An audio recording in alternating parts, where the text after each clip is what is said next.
Dawn finds us armored. Let me tell you what the night brought. It is Thursday, the 6th of August, 2026.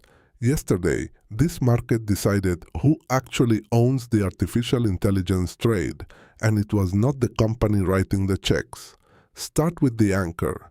As of 5 o'clock this morning, Eastern, Bitcoin trades at 64,800, up about 1.2% on the day.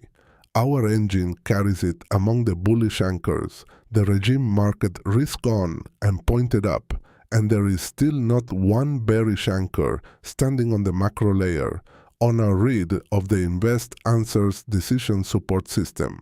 But look one layer down, because that is where yesterday's real message sits. At noon Eastern, Coinbase rolled its optimized trend bearish. Galaxy Digital went red in the same minute. 16 minutes later, Metaplanet. At the 4 o'clock bell, CleanSpark, an exchange, a merchant bank, a treasury company, and a miner. 4 different ways to own exposure to this asset, and every one of them turned red inside 4 hours. The asset itself did not. Now set the flows beside that. The American spot Bitcoin funds took in $244 million yesterday, a 6th consecutive day of net inflows, with BlackRock's fund carrying $197 million of it. So the money is not leaving, it is choosing. It is going into the coin and walking straight past the companies that sell you a seat next to the coin. Hold that shape in your hand. You are about to hear the same trade told in Silicon. On Tuesday's earnings call, Elon Musk said, SpaceX will build its artificial intelligence infrastructure exclusively on NVIDIA hardware, not primarily, exclusively. He named the Vera Rubin architecture the best available for the job, and then he named where some of it is going. An orbital compute line called StarMind, with an optimized Vera Rubin rack slated to launch into space in 2027. Server racks, in orbit. Then he gave the scale, better than 2 gigawatts of compute by the end of this year, scaling towards something near 10 gigawatts by late 2027. JP Morgan's desk read that and said the quiet part out loud. SpaceX alone could absorb a very significant percentage of NVIDIA's entire 2027 shipment of graphics processors. Now the verdict, because the tape rendered it inside one session. NVIDIA rose about 4% yesterday to $220, back within reach of its record. SpaceX fell better than 9%. And advanced micro devices fell roughly 9% as well, for losing a customer it never had. It had been courting SpaceX with its own accelerator. One sentence on somebody else's conference call took 1/10 of its value. Scarcity wins, always. Sit with that structure, because it is the whole decade in miniature. 3 companies, 1 supply chain, 1 announcement. The company spending the money got sold. The company that lost the order got sold just as hard.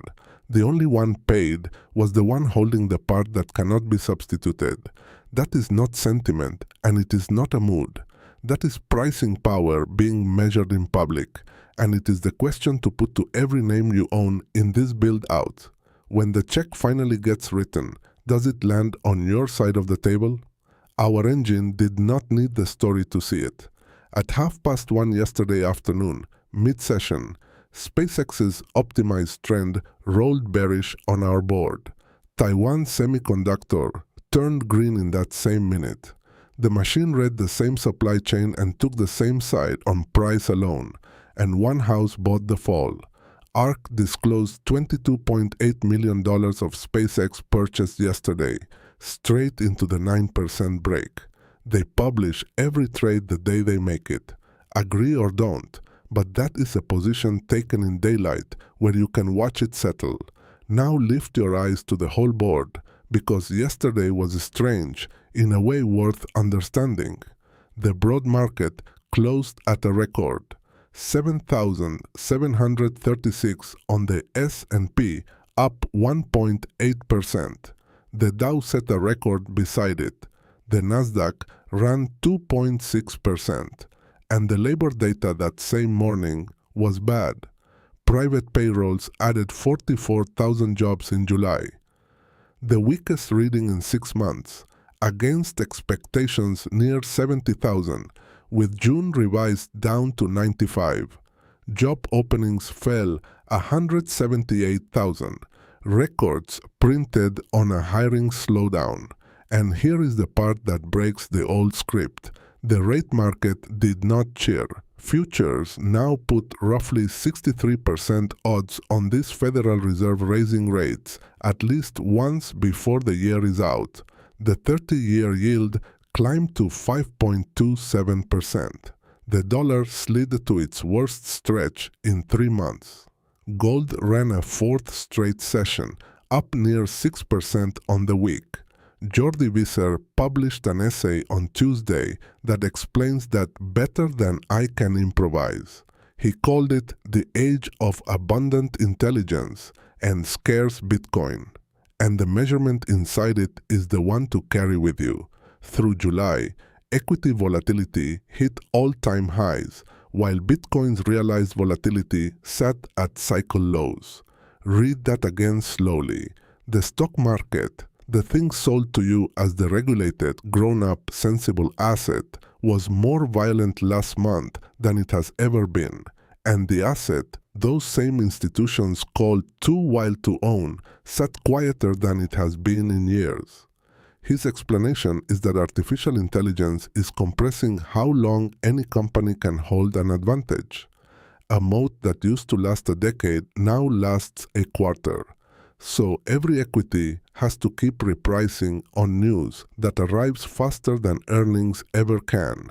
And yesterday's 9% hole in advanced micro devices, opened by a sentence spoken on someone else's call, is precisely what that feels like from the inside.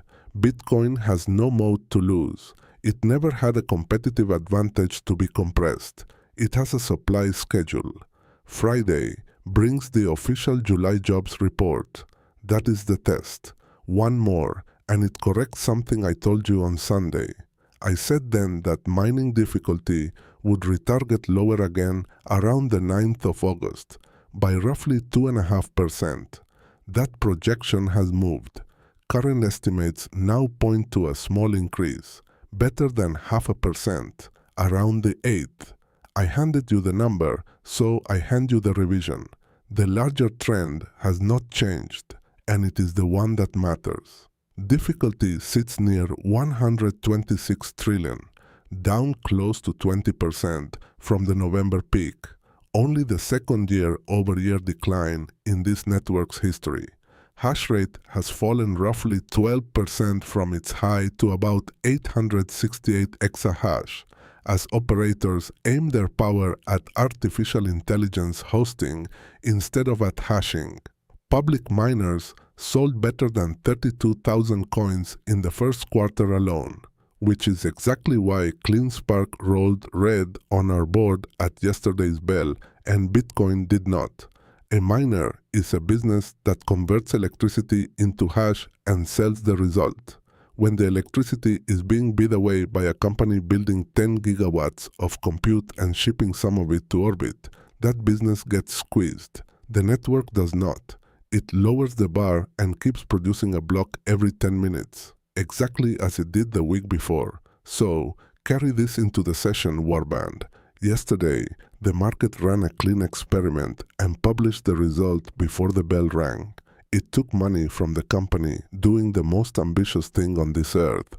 It took the same from the company that lost the order, and it paid only the one holding the irreplaceable part. Ask that question of every position you own. And on our own side of the ledger, the coin went green, while the exchange, the miner, the merchant bank, and the treasury company all went red. Every one of those is a business. A business can be outcompeted, outbid, and repriced on a single spoken sentence. 21 million cannot. This is Warband as a service. Viking intelligence delivered in real time. I am Ragnar, the HODLBARBARIan.